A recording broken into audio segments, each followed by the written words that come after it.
हरे कृष्णा हरे कृष्णा कृष्णा कृष्णा हरे हरे हरे राम हरे राम राम राम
हरे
ओम ज्ञानतिमिरन्धस्य ज्ञानञ्जनशलाखया चक्षुरुन्मिलितं येन तस्मै श्रीगुरुवे नमः।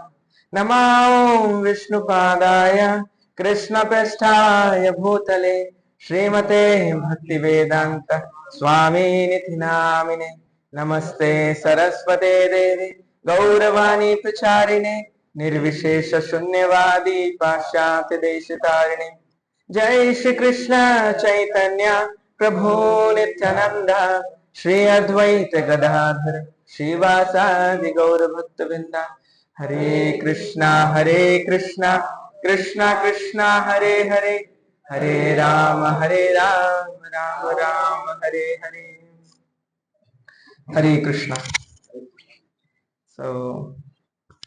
मैं बहुत आभार व्यक्त करना चाहता हूँ राजेंद्र जैन जी का और पूरे प्रेस्टीज इंस्टीट्यूट का कि ये अवसर की गुरुजनों के ऊपर चर्चा और कृष्ण के ऊपर चर्चा और इतने अच्छे से कीर्तन कॉलेज में होके और सब फैकल्टीज जो कि सारे बच्चों के गुरु हैं वो सब कीर्तन में इतने अच्छे से भाग ले रहे हैं, तो उसके लिए बहुत बहुत धन्यवाद।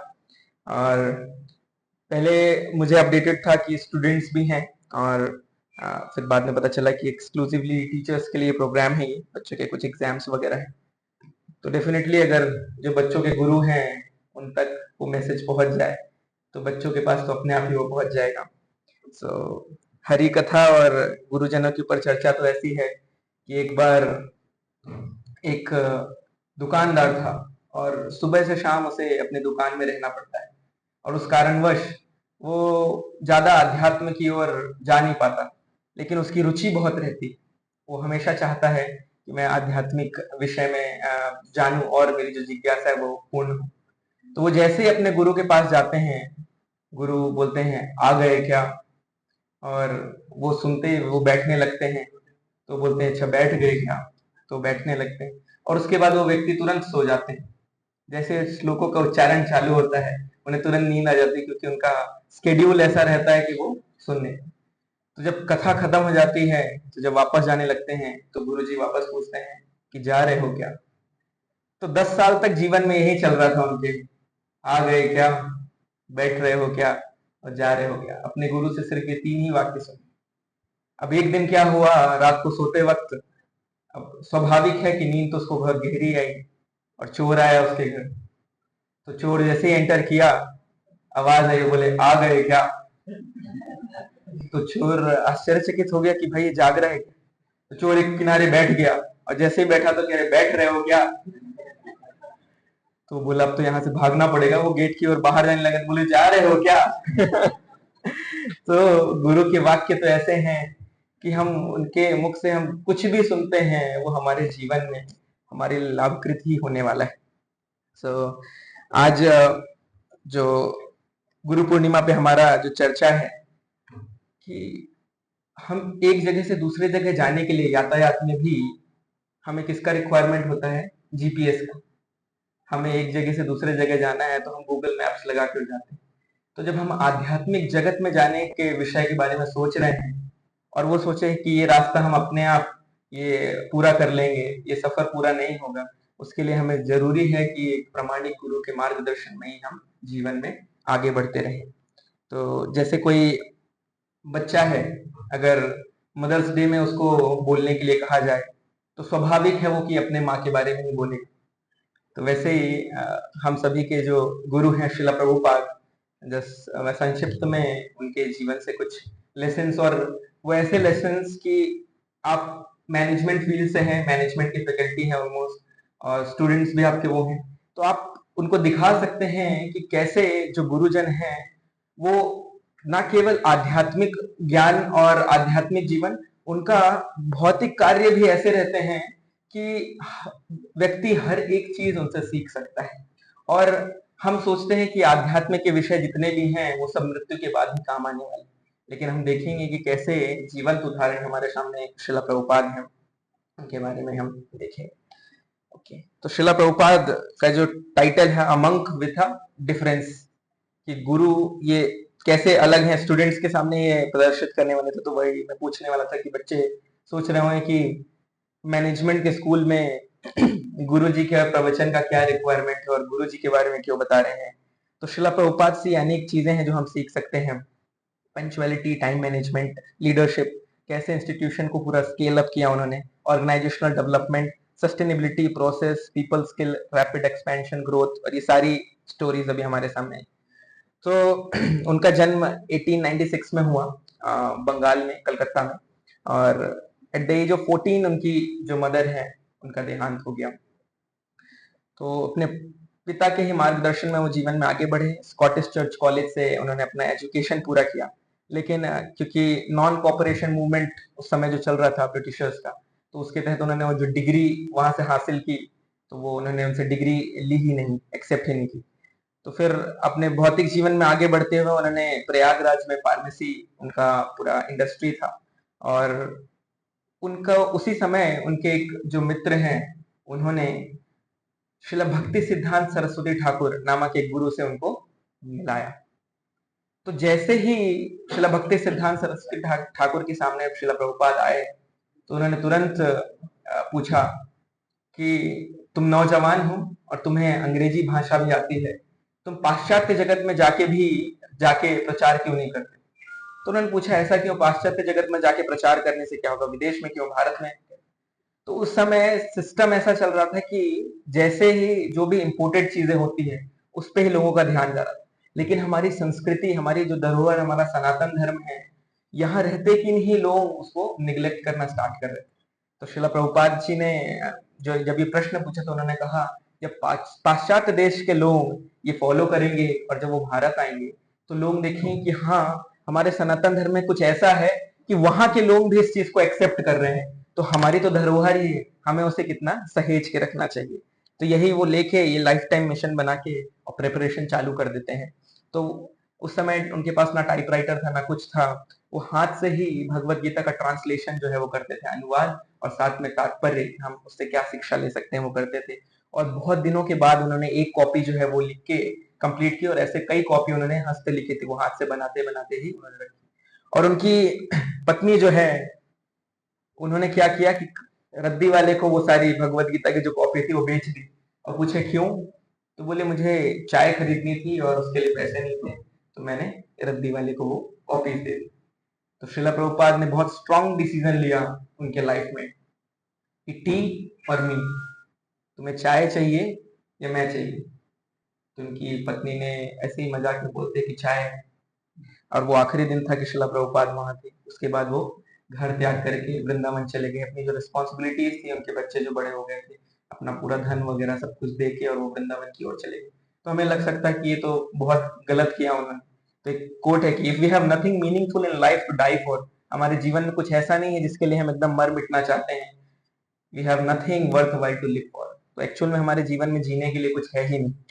तो श्रीला प्रभुपाद यही मिशन लेके और वृंदावन में राधा दामोदर मंदिर में वो तैयारी करते हैं कि कैसे न्यूयॉर्क जाके, क्योंकि अमेरिका को लोग फॉलो कर रहे थे उस समय, तो न्यूयॉर्क कैसे जाएं, उन्होंने पूरी प्लानिंग की। और 32 डे लॉन्ग, मतलब कार्गो शिप थी जिसमें से सामान जाता है, गुड्स जाते हैं, उस कार्गो शिप में बैठ के, बहुत डिफिकल्ट था, वो पैसेंजर वो नहीं थी, और वो वहां जाते हैं और हाथ में सिर्फ उनके 40 रुपए थे, जो कि वो भी फॉरेन में वहां वो एक्सचेंज नहीं हो पाया था, उनके पास वही 40 रुपीज रखे रहे। और कुछ पुस्तकें थी भगवत गीता और भागवतम जो लेके वो विदेश गए। उस समय यूएस में वॉर की स्थिति चल रही थी, लड़ाई चल रही थी, यूएस वियतनाम वॉर चल रहे थे। तो बहुत सारे वहां हिप्पीज थे। हिप्पीज ऐसे लोग थे जो न नहाते थे, अपने घर बार को छोड़ चुके थे, रास्ते में नशा करते थे। तो बहुत डिफिकल्ट लोग थे उन्हें समझाना और बताना, और पूरे यूथ जो थे उनका सिचुएशन यही चल रहा था। तो शिला प्रभुपाद ने एक चीज क्या की कि वो किसी को करेक्ट नहीं कर रहे थे, सबसे कनेक्ट करने का प्रयास कर रहे थे। वो लोग कहीं शिला प्रभुपाद के ऊपर सिगरेट पी के धुआं मुंह में फेंक देते थे, कहीं वो बाथरूम के लिए लाइन में लगे हैं तो उनको ढकेल के पीछे कर देते थे, कभी उनका सामान चोरी कर लेते थे। इतना इंसल्ट करने के बाद भी शिला प्रभुपाद क्या करते थे, उनके लिए गुलाब जामुन बना के खिलाते थे, अच्छा अच्छा प्रसाद बना के खिलाते थे। और इससे धीरे से धीरे उन लोगों ने पूछा, शिला प्रभुपाद ने उनसे जब कनेक्ट हो गए तो उन्होंने पूछा कि आप लोग इतना नशा और ये क्यों कर रहे हैं। तो उन्होंने उत्तर दिया कि ये हमें हाई रखता है, दिस कीप्स अस हाई। तो प्रभुपाद ने बोला कि मैं कुछ आपको ऐसा दूं जो आपको हाई फॉर एवर रखे। तो वो सोचे कि इंडिया से कोई बाबा जी आए हैं, गांजा वगैरह इनके पास भी होगा, तो अच्छा कांटेक्ट है, कर लेते हैं, सस्ते में भी दे देंगे। और जैसा उन्होंने सोचा उसका जस्ट अपोजिट निकला। उन्होंने बोला हाँ मेरे पास कुछ ऐसा है जो आपको हमेशा के लिए हाई रख सकता है, और वो क्या है? भगवान का नाम संकीर्तन। जो भगवान का नाम है वो आपको हमेशा हाई रख सकता है, और वो नशा ऐसा है, भक्ति का नशा ऐसा है कि चाहो तो भी नहीं उतार सकते। तो शिला प्रभुपाद ऐसे ही कनेक्ट करते हैं। फिर यूएस के जो प्रेसिडेंट है उन्होंने धन्यवाद किया कि कैसे ही जो हिप्पी थे उनको आपने हैप्पी में कन्वर्ट कर दिया।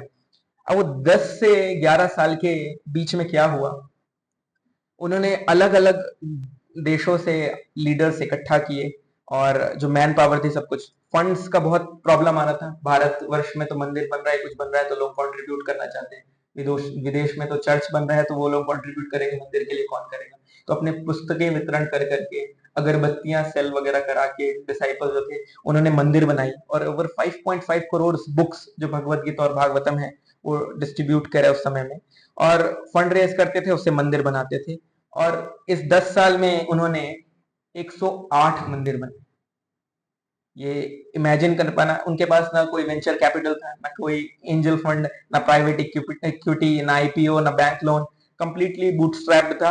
क्या वो जो 40 रुपए उनके पास थे no money for salary, cultivated lifetime volunteers जो जो थे। तो ये इसके बिना शिला प्रभुपाद ने, और कम्युनिकेशन के लिए भी आप बैरियर्स देखिए, उस समय ना व्हाट्सएप था, ना कुछ ईमेल चलता था, ना कोई फास्ट फ्लाइट्स, नथिंग।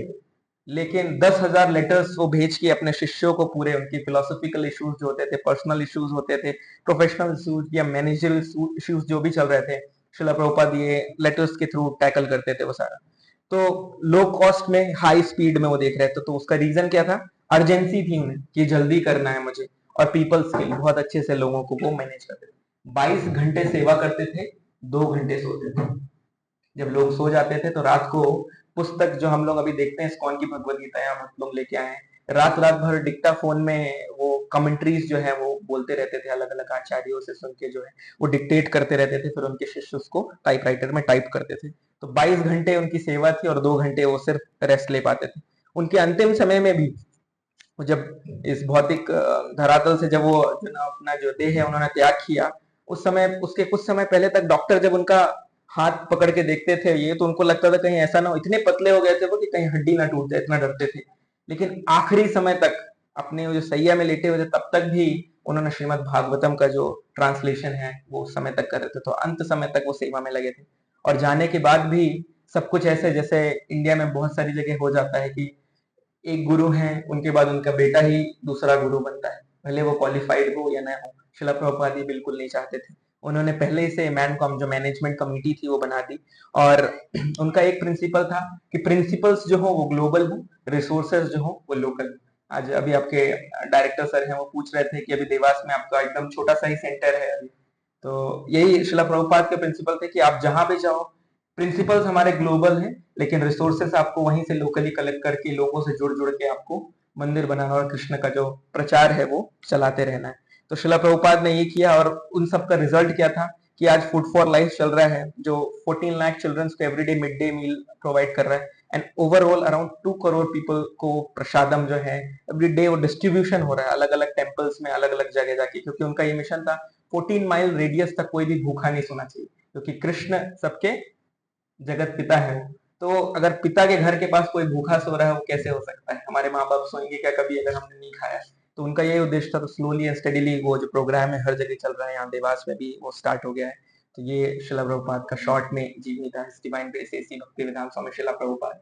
तो जस्ट उनका मैसेज यही था कि स्टैंडर्ड ऑफ लिविंग को बढ़ाते हुए हम ये ना भूल जाएं कि स्टैंडर्ड ऑफ लाइफ है उसको भी टेक केयर करना जरूरी है। और उनका एक बहुत प्रसिद्ध उदाहरण था कि चंदन की लकड़ी है तो उसे जला के खाना नहीं बनाना है, बहुत महंगी लकड़ी, उसकी उपयोगिता कुछ और है। तो ऐसे ही मानव शरीर मिला है, तो हमें जो ऑक्यूपेशनल हमारी ड्यूटीज हैं वो सब कुछ करें, लेकिन साथ साथ आध्यात्म की ओर हम आगे बढ़ें। श्रील प्रभुपाद की जय। हरे कृष्ण। हरे कृष्ण।